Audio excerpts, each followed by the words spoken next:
enlisted when we were 16. We got out of high school in 1942. And we went to Omaha and we enlisted and come home in the Army Air Corps. I had an older brother, 3 years older than I was.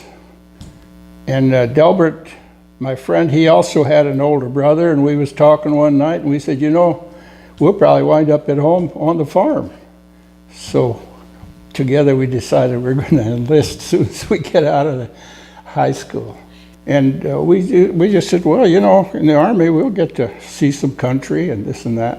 Well, first thing we learned to do was how to march.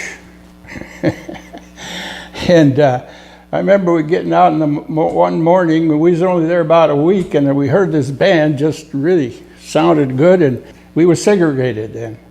And here they come just marching like if they was doing it for a year. And us guys, every time we were out there the first week, everybody was stumbling over. They had a wonderful USO at St. Louis. That's where I learned the jitterbug.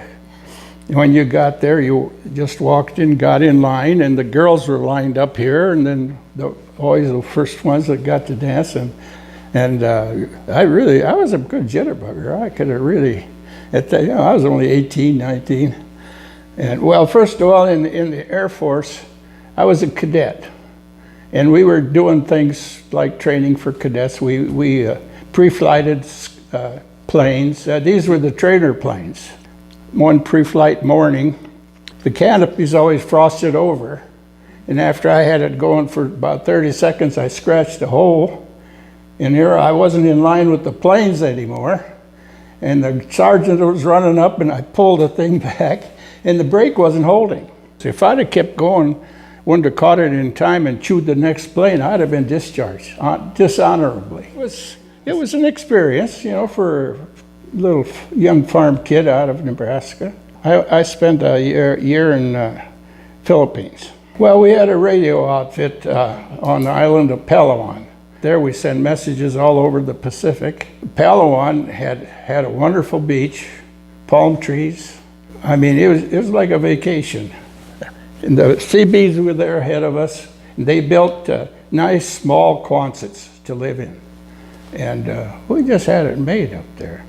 1 month, the meat came in, the ship came in once a month, and the meat was spoiled. So we had Spam all month. And I still like Spam. The good thing about that was when your plane went in to be inspected and fixed, you got to ride a test flight with the pilot.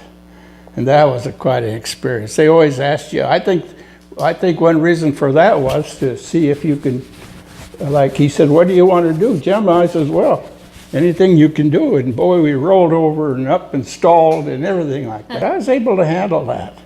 Even going overseas, we went on an old ship and it was loaded to the hilt. And I know we didn't have enough life rafts or ships or boats.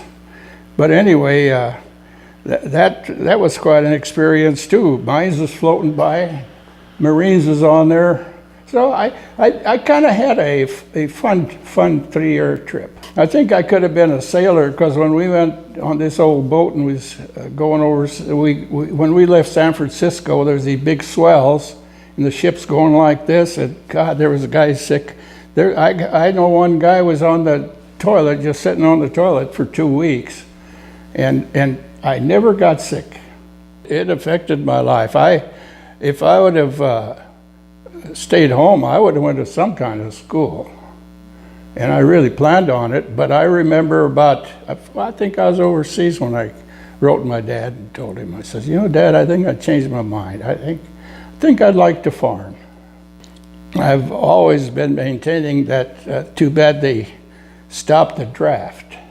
I think if this draft would have continued and done the right way, I mean, rich guys couldn't get off and this and that. A lot of these jails that are full now, if those guys had some discipline, a lot of them didn't have discipline nowadays.